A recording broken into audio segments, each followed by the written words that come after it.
کئی دہائیوں سے ایک سوال پاکستان میں پوچھا جاتا ہے کہ ٹیکس دائرہ کیسے بڑھائیں اور کس طرح غیر دستاویزی معیشت کا گلا گھونٹیں۔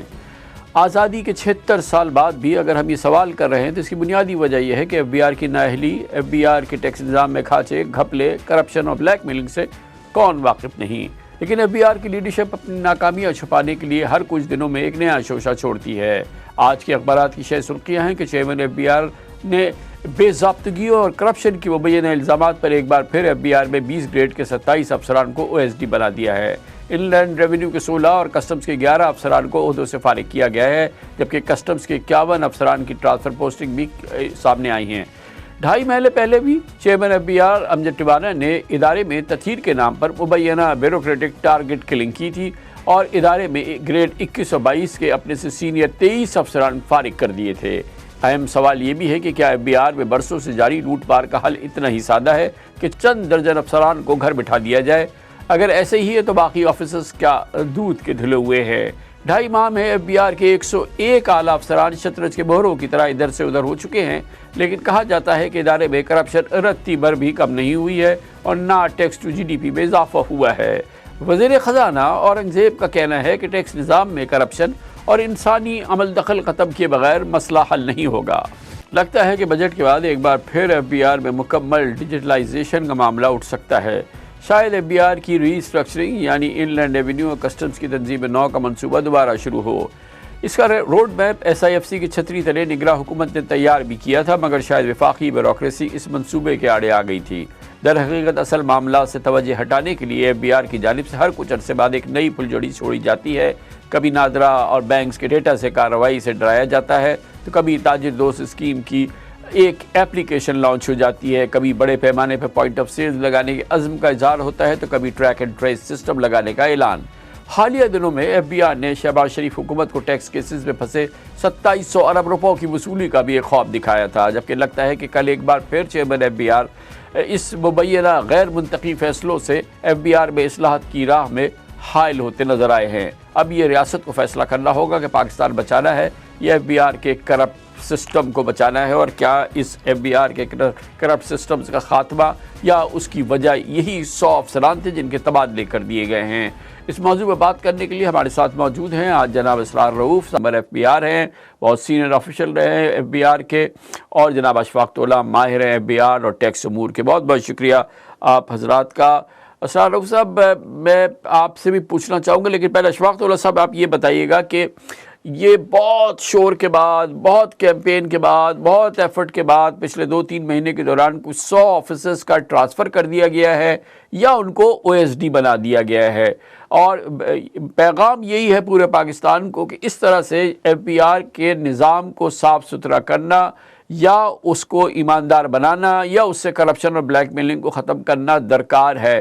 یہ 100 افسران کو گھر بٹھانے سے ایف بی آر میں کتنی تطہیر ہوئی ہے اور اس سے معاملات کتنے بہتر ہوئے؟ کیونکہ اب تو نیا مالی سال شروع ہو گیا ہے۔ پچھلے 10 دنوں کے دوران ہمیں اچھی طرح سے معلوم ہے کہ صبح شام رات دن وہاں کیا ہو رہا تھا، کس طریقے سے معاملات کو ظاہر ہے کہ ایئر کلوجر کے قریب جو ہے نمٹایا جا رہا تھا، ایک رتی فرق نہیں پڑا تھا۔ لیکن چلے یہ پچھلے 2-3 مہینے کے اندر جو 100 افسران نکال دیے گئے ہیں، اس سے کتنی تطہیر ہو گئی ہے؟ بسم اللہ الرحمن الرحیم۔ کامران صاحب، آپ نے بڑی صحیح طریقے سے ابتدائی میں بتایا کہ یا ایف بی آر نے چلنا ہے یا پاکستان نے چلنا ہے۔ سوال یہ پیدا ہوتا ہے کہ یہ ان میں سے آپ سارے افسران کی ڈیٹیل منگائیں گے اور آپ دیکھیے گا اکثر افسران کو اے گریڈ ملے ہوئے ہیں، تو اگر یہ کرپٹ تھے تو میرا سوال یہ ہوگا اس نظام سے کہ یہ سارے اے گریڈ افسر کیسے تھے؟ ان کو اے گریڈ دینے والوں میں بہت اچھے چیئرمین صاحبان رہے ہیں جنہوں نے ان کو اے گریڈ دیے، ان کی پروموشنیں ہوئیں، 20 گریڈ پہ پہنچے، 21 گریڈ پہ پہنچے۔ تو اگر یہ تھے اور اگر انٹیلیجنس رپورٹ ان کے بارے میں خراب تھیں تو ان کی پروموشن۔ اسرار رؤوف صاحب یہ بتائیے گا کہ یہ جو ابھی قدم اٹھایا گیا پچھلے چند ہفتوں میں، آپ بتائیے، آپ اندر باہر سے اس پورے ادارے کو جانتے ہیں، اس کے پورے نظام کو جانتے ہیں، بہت عمدہ طریقے سے اپنے خدمات بھی سر انجام دی ہیں، اس کے کیا اثرات ہوں گے؟ حکومت تو اس لیے کر رہی ہے نا کہ ایف بی آر پہ شدید ترین یہ اس کی چھاپ ہے کہ وہاں پہ راج ہے کرپشن کا اور بلیک میلنگ کا. یہ 100 افسران کو گھر بٹھانے سے حالات میں کتنی بہتری ہوگی؟ بہت شکریہ کامران صاحب، اور السلام علیکم اشفاق طولہ صاحب ایز ویل. دیکھیں کامران صاحب، پہلے تو میں اس چیز سے اگری نہیں کرتا ہوں کہ ایف بی آر پرفارم نہیں کر رہا ہے. اس سال بھی آپ کا ٹارگٹ تھا 9,400 اور ان لوگوں نے کیا ہے 9,300. یہ کوئی چھوٹی کلیکشن نہیں ہے. دوسری بات یہ ہے کہ پوٹینشل ہمارے پاس بہت ہے.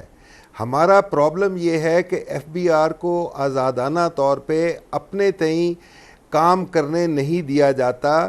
مختلف اوقات میں مختلف لوگوں کو لا کے ایکسپیریمنٹس کیے جاتے ہیں. اگر اب آپ سمجھتے ہیں کہ یہ 100 بندوں کو آگے پیچھے کرنے سے آپ ایف بی آر کی کرپشن جو ہے کہ جو کہا جاتا ہے، یہ اتنا آسان لفظ ہے ہر ایک کے لیے کہ جی ایف بی آر بہت کرپشن اگر کر رہا ہے تو وہ اپنے ٹارگٹ کہاں سے میٹ کر رہا ہے.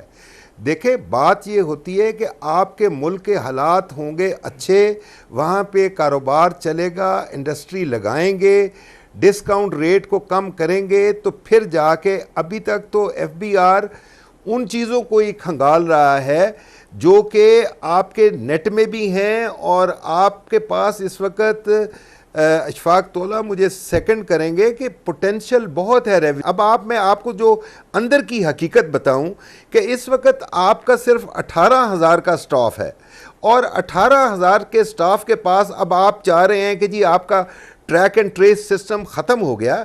آپ نے اپنے امپلائیز کو پیٹرول کے تو پیسے نہیں دیے جو جا کے وہاں پہ فیکٹریوں پہ بیٹھ کے ان کو فالو کرتے.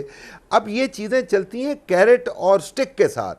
کیرٹ آپ نے کیا ہے؟ اشفاق طولہ گواہ ہوں گے کہ ہم نے اس ڈپارٹمنٹ کی سیلری ڈبل کی تھی. 2016 سے آپ نے ان کی وہ ڈبل سیلری بھی واپس لے لی. اب وہ صرف 25% کا ایک الاؤنس لے رہے ہیں. آپ ذرا ان کے بھی تو پوزیشن دیکھیں. باقی ڈیجیٹلائزیشن کی آج کل بڑی بات ہو رہی ہے. آپ کے ایف بی آر میں میں ادھر بھی آپ کو روکنا چاہوں گا. پچھلے سال 35% تنخواہ بڑھی ہے، اس سال 25% تنخواہ بڑھی ہے، اور یہ ان لوگوں کی بھی بڑی ہے. معاف کیجئے گا میں تمام ایف بی آر افسران کے حوالے سے بات نہیں کر رہا، مگر ان سینکڑوں لوگوں کی بھی بڑی ہے، افسران کی بھی بڑی ہے جو دن میں اپنی تنخواہ سے 6 گنا گھر لے جاتے ہیں. پچھلے سال 35% بڑی ہے، اس سال 25% بڑی ہے. وہ 25% الاؤنس ڈیفینیٹلی الگ سے ہے، تو یہ دگنی تو ہو چکی ہے. نہیں، وہ بات آپ کی بالکل صحیح ہے. دیکھیں آپ کو اب ریونیوز بھی تو دیکھیں نا. آپ کہاں پہ تھے جب ہم تھے 2012-13 میں؟ اس وقت 2,000 تک کی کلیکشن ہوتی تھی ایف بی آر میں. اب انہوں نے 9,400 کر دی ہے. تو اسی معاشرے سے کی ہے، اسی سسٹم سے کی ہے نا. اور اب اگلے سال وہ 12,000 کے لیے جا رہے ہیں. تو خدارہ ان کی کرٹیسزم کو تھوڑا کم کریں، ان کو تھوڑا سا اور فیسیلیٹیٹ کریں، کیونکہ آپ کا مقابلہ کرمنلز کے ساتھ نہیں ہے. آپ کو ٹیکس ایویژن کو نکالنا ہے، اور یہ اوائڈنس اور ایویژن دو کا جھگڑا ہے. کنسیلمنٹ اب لوگ نہیں کرتے ہیں، اب اوائڈنس کی طرف بڑی کمپنیز جاتی ہیں. تو اس کے لیے آپ کو اپنے آفیسرز کو اکوپ کر. ہمارا پیورلی ایڈمنسٹریٹو مسئلہ ہے. اب اس وقت پاکستان میں کو 28 اور 29 ریجنل ٹیکس آفیسز ہیں، جبکہ آپ کا ایک ممبر آپریشنز ان کو کنٹرول کرتا ہے. اب آپ خود سوچیں کہ اب وہ 29 آفیسرز کو کیسے کنٹرول کرے گا، جبکہ وہ اسلام آباد میں بیٹھ کے اس کو سینٹ کو بھی دیکھنا ہے، اس کو نیشنل اسمبلی کو بھی دیکھنا ہے، اس کو پرائم منسٹر ہاؤس کے بھی جواب دینے ہیں. تو اس کا نتیجہ صرف آپ کے لیے آسان یہ ہے کہ آپ اپنے فیلڈ میں 3 ممبر آپریشنز بٹھائیں. ایک آپ ساؤتھ میں کراچی میں بٹھائیں، سینٹر میں آپ لاہور میں بٹھائیں، اور نارتھ کا آپ اسلام آباد میں بٹھائیں.